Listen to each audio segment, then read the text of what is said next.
Hi everyone, today's tactics video is going to be about looking at all of the Astra Militarum Indirect fire units and answering the question of which do I think is the best of the bunch. As you surely know, 10th edition is shaping up to be an edition where Astra Militarum is all about indirect fire units, given they're the most competitively costed compared to our other key units, say Elim and Rust, which is a lot more. There's a degree of assumed knowledge we'll quickly brush over now, and there's some key keywords being blast, indirect and heavy. Our army doctrine of born soldiers, and voice of command, which is a take aim order. Now the snapshot of this, if you don't know, is that basically indirect fire weapons have a nerf where you're -1 to hit if you can't see the target, and your opponent's got a +1 save, or the benefits of cover. This is basically ignored by the fact that the heavy keyword means if you remain stationary you get +1 to hit, so basically cancelling out part of the indirect fire nerf. And stacking onto this is born soldiers, means if you don't move, and in the shooting phase, any 6s to hit automatically wound. This can be further buffed by the fact that the order of take aim gives you +1 to your blitzer skill, and then also blast is very important. So if you go into big blobs of say 20 models, you get +4 attacks, given that's 4 groups of 5. Now one you've probably surely seen is the Scout Sentinel, where basically within 18 inches, if you can see a target, you get to reroll the hit roll of 1, and also any indirect fire weapons ignore the penalty to hit. So all of this here stacked together, you've suddenly got some very good accuracy coming out of your indirect fire weapons. Stratagem wise, fields of fire for 2 CP gives you an additional pip of AP, so pushing onto AP1. So this could basically cancel out the part of the indirect fire nerf, where they get the benefit of cover. And expert bombardiers also achieves to a smaller degree what the Scout Sentinel does through daring recon. So quick snapshot here, but this is some assumed knowledge. So if you don't know about this, hopefully it's been a bit helpful to start.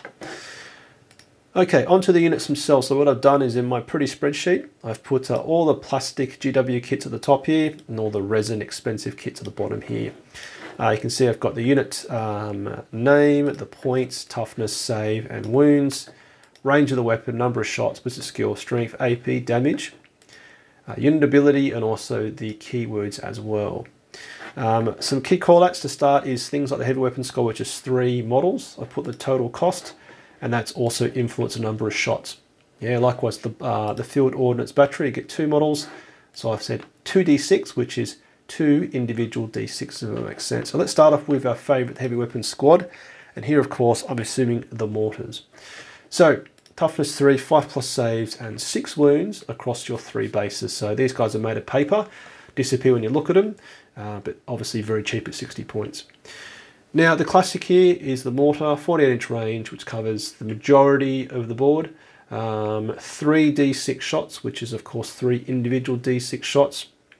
Blitzer skill of 5+, and if you remain stationary it's a 4+, strength 5, AP 0 and 1 damage.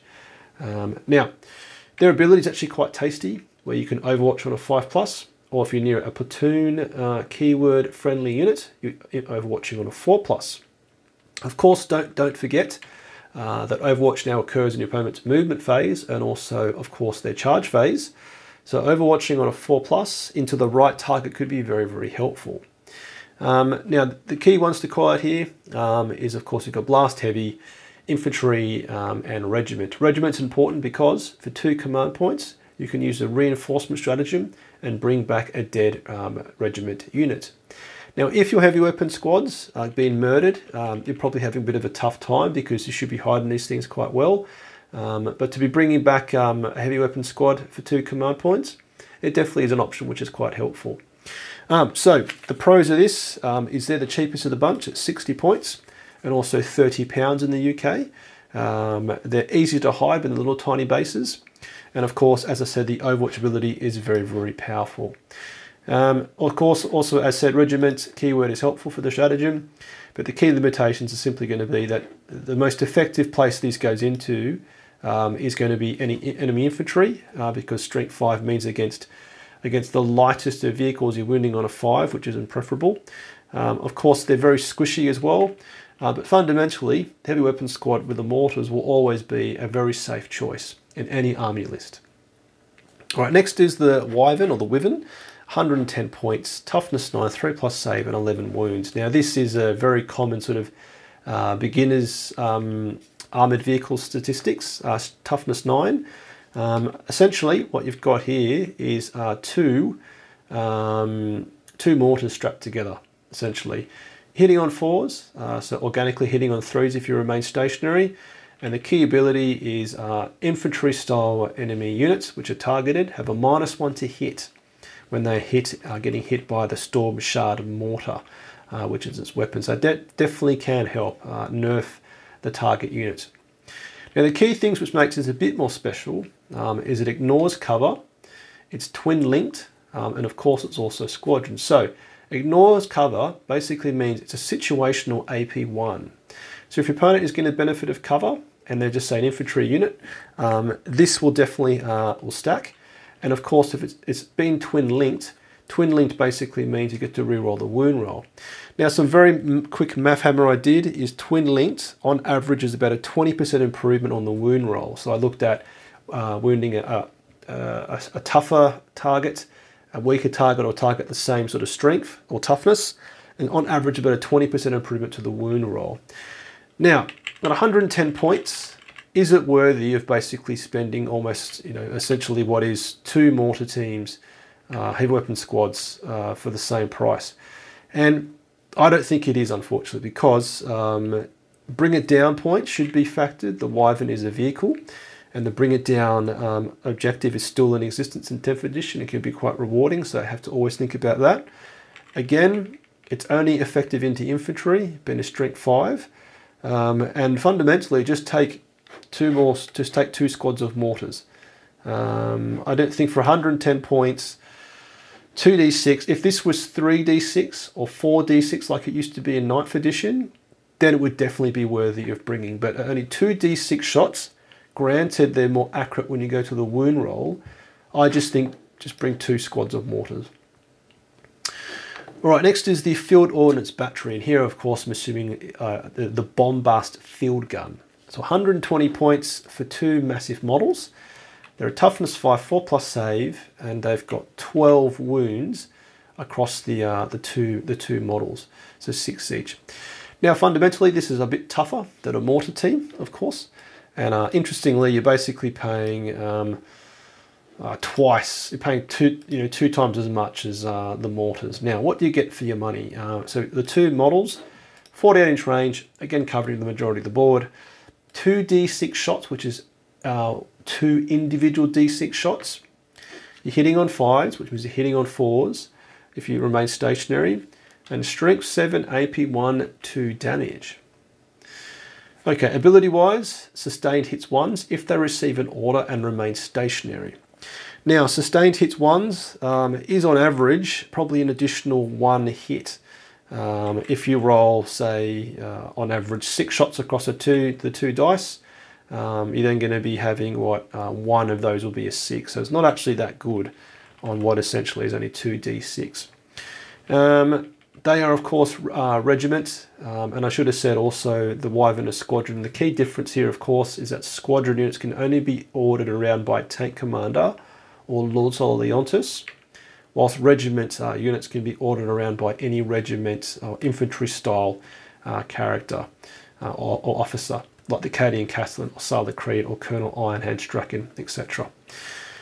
Now I think at £32.50 they look absolutely fantastic. These new kits look amazing, but some key cons of this is the actual physical footprint of these is freaking massive. They're very, very big bases, which is very scenic, but I think you'll be probably struggling to make these fit in amongst all the other models hiding at the back of the board. They're still relatively squishy. A toughness 5, 4+ save, and 6 wounds each.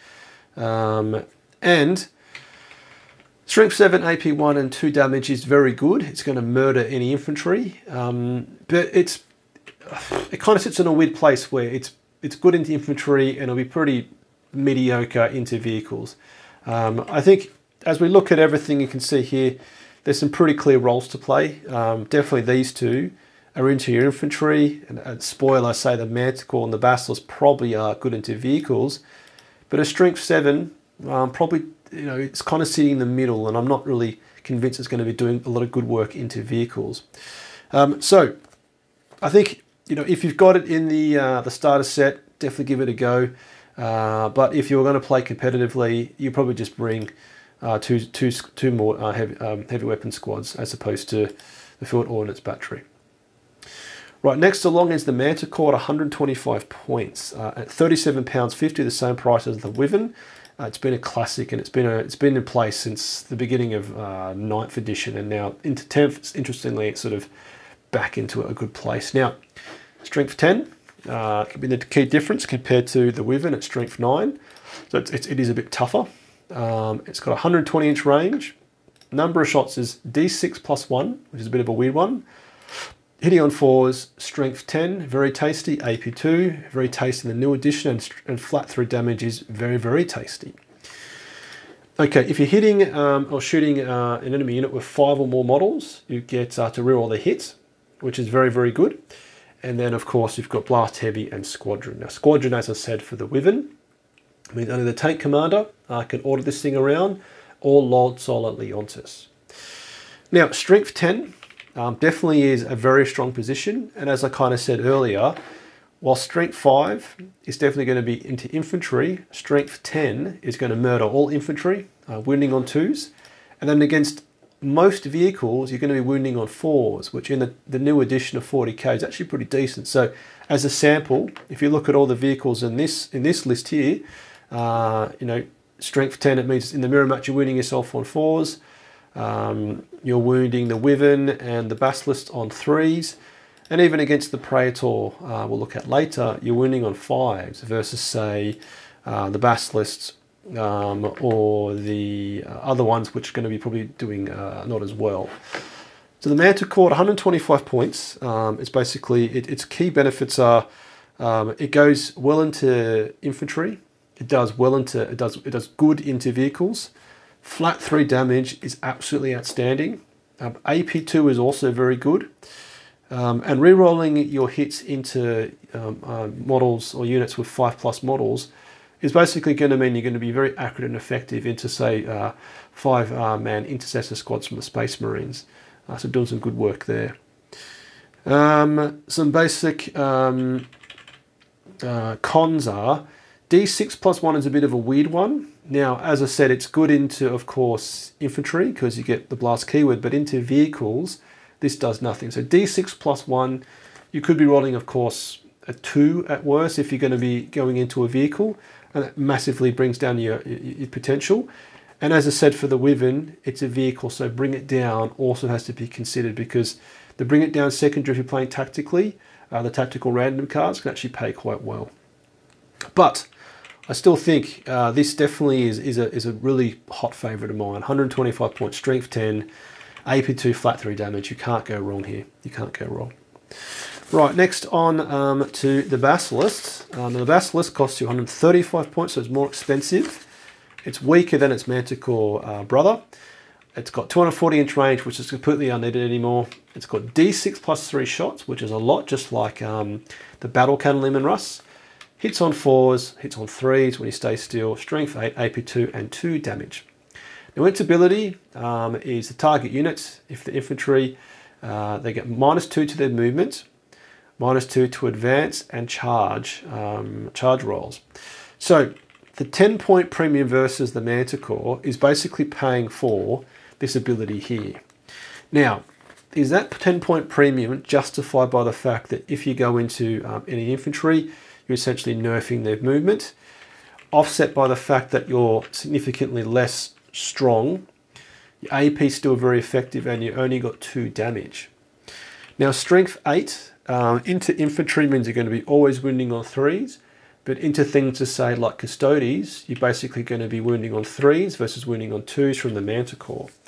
Also, strength 8, whilst it's going to murder infantry into a lot of vehicles, you're going to be probably wounding on 5s as opposed to 4s that the Manticore is going to be doing a lot of good work on.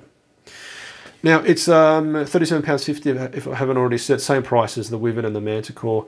But I think when you're looking at these line by line, I think, as I said, my favourites already are the Heavy Weapon Squad and the Manticore.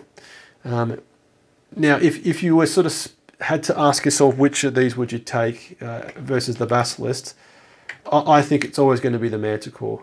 The Manticore, as I said, can murder infantry and also be effective into the vehicles, whilst the Basilisk will murder infantry but be much less effective into vehicles.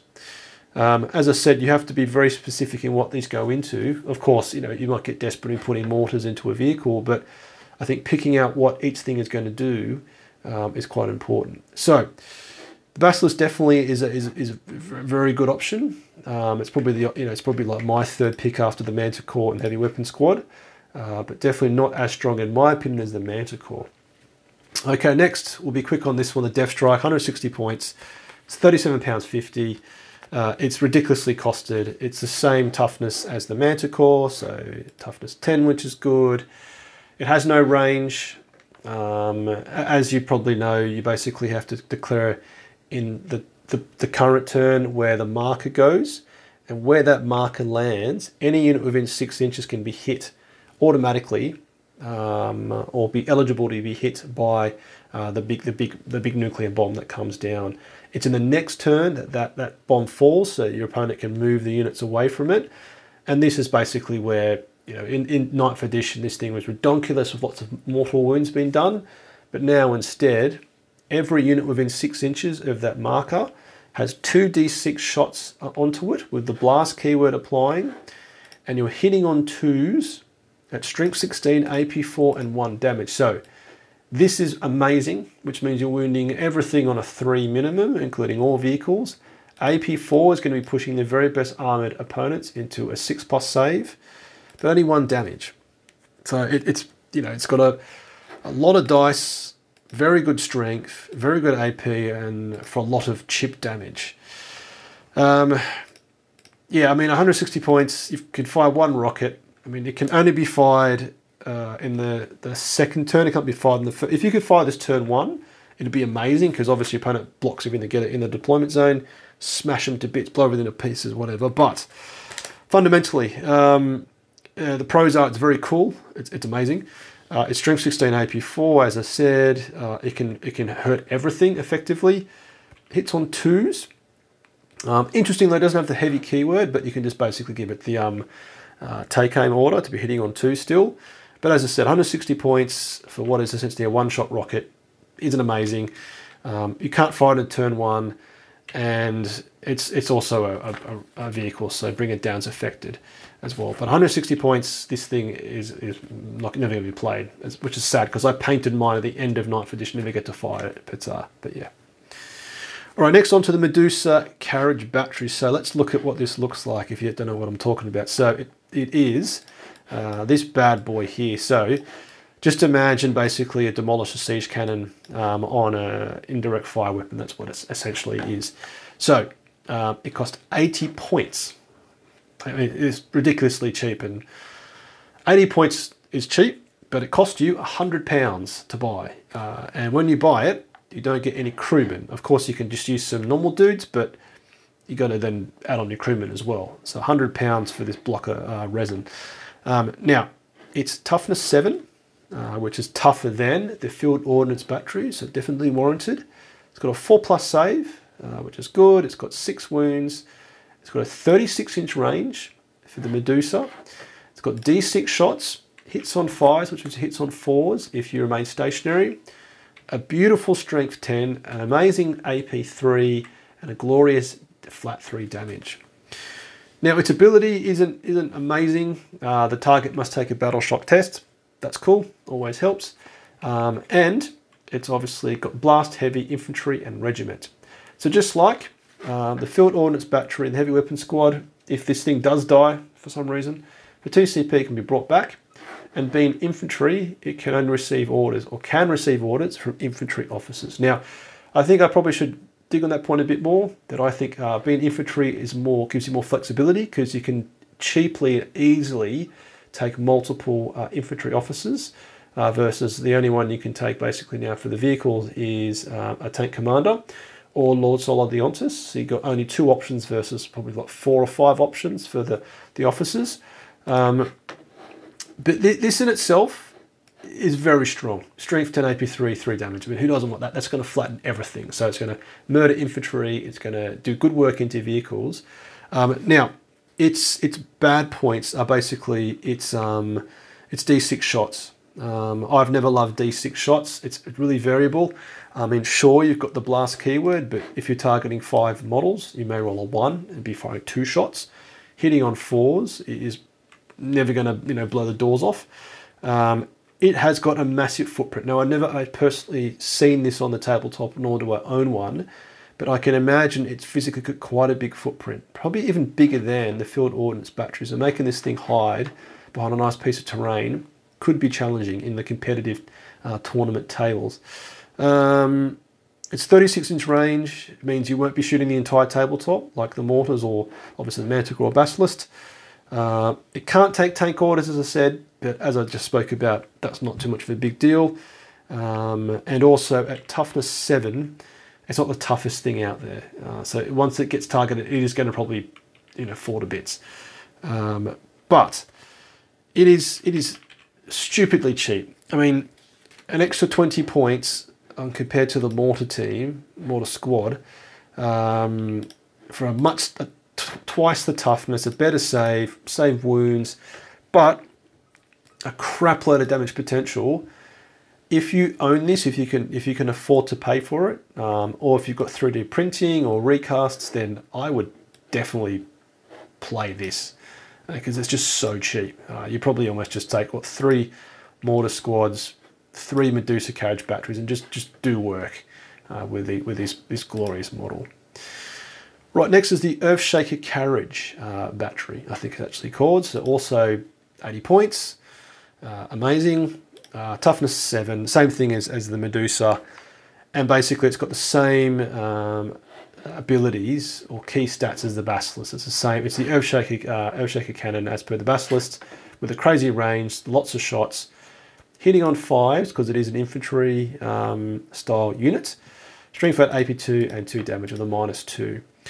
So the natural sort of comparison here is, would you basically take this model here versus the Basilisk? And the answer is absolutely. So if you can afford it, if you can pay the £100 that the Earthshaker costs, or you can recast it or have it 3D printed, you basically are getting the best part of 2 of these for the price of 1 Basilisk. And you don't give away Bring It Down.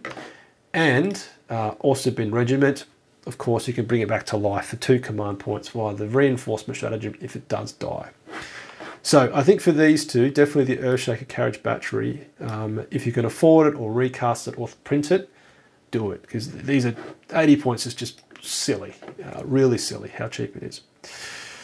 Right, next there's the last two very interesting options. Now, the Colossus Bombard. Now, what is that thing? It's this one here. It's got this like crane. It's a super cool kit. It's got this like crane to actually physically move the super heavy rounds into the chamber, which is very realistic compared to some modern artillery pieces you see around the place. Now, toughness 10, quite robust.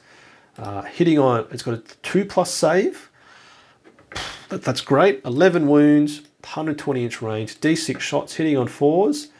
Strength 6, AP1, D6 plus 2 damage. So, D6 plus 2 damage is crazy good. Obviously, you've got a maximum opportunity of 8, which feels really good. And if you remain stationary, you've got anti-monster, anti-vehicle, wounding on a 5+.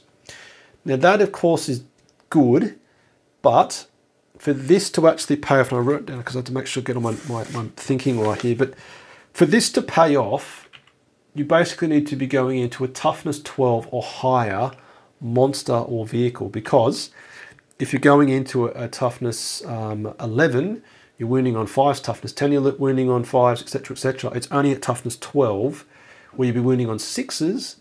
Does wounding on 5s actually help? So actually, when you understand this a bit more, this isn't as good as it looks. Anti-monster vehicle, wounding on 5+. Randomly, it's got devastating wounds built in. So that's obviously fantastic, where if you basically roll a 6 to wound, you could basically have all of this damage roll do mortal wounds, ignoring your opponent's ability to save. But at D6 number of shots, of course it's blast, you're probably going to be getting out, let's just say on average 4 with the blast keyword, of which 2 will hit. And then you've only got 2 dice, you're fishing for a 6 to translate into mortal wounds. Now this bad boy costs you £87.50 for the block of resin, which is extortionately expensive, which is basically almost 3 times the cost of, say, a Manticore, £37.50. And the other sort of challenges here is, again, it's a vehicle, so it affects bring it down. It doesn't have the heavy keyword, which is random. So actually, if you stay still, including the nerf for hitting on 5s, of course you can use take aim, and also if you can use the daring recon ability from the Scout Sentinels. But not having the heavy keyword means it needs a bit more work to actually make it sort of be effective. So, I mean, even if you 3D print or recast or can afford it, I would be going for the batteries and the carriage models over the Colossus Bombard. Right, last but not least is the Praetor. Now, what is the Praetor? It is this thing here, and it costs you a whopping 150 quid, which is frankly ridiculous, because that is 5 times the cost roughly of a Basilisk or a Manticore. It's £150 for, I think it's a big block of resin. Never seen it before, but it'd be cool to model. If you can afford it, cool. If you 3D print it, go for it, etc, etc. What does it do? So it's actually, oh, wrong sheet. It's got basically 2 profiles. So you've got the Firestorm and you've got the Foe Hammer. Now it's 275 points, which is, I think, just more than the Rogal Dawn. It's got a toughness 11, which is the same as the Lehman Russ. I'm pretty confident. 2+ save, which is amazing. It's got 18 wounds, which is basically the same as the Rogal Dawn. 120-inch range, you shoot anywhere you want. And I'll quickly jump to the abilities. Is if it receives an order, it ignores the indirect nerf. So that basically means you receive take aim, you're hitting on 3s, and you're going to be hitting on 3s regardless, because you ignore the indirect nerf if it stays stationary. That in itself is very powerful. And of course, then you can stack it with some other things like expert bombardiers, and suddenly this thing is ridiculously accurate. Now, it's the Firestorm is 2d6, and the Foe Hammer is d6 + 1. So 2d6 obviously is good, it's still variable, but a lot of shots, and d6 + 1 is just like our Manticore. Now, this is where it gets quite interesting. Is basically you've got strength 6 on the Firestorm, AP 1, 2 damage, decent. The Foe Hammer is strength 4, AP 2, 2 damage. And as we look over here, this is where the magic happens, is that interestingly, the Foe Hammer rocket becomes anti-monster and vehicle 4+.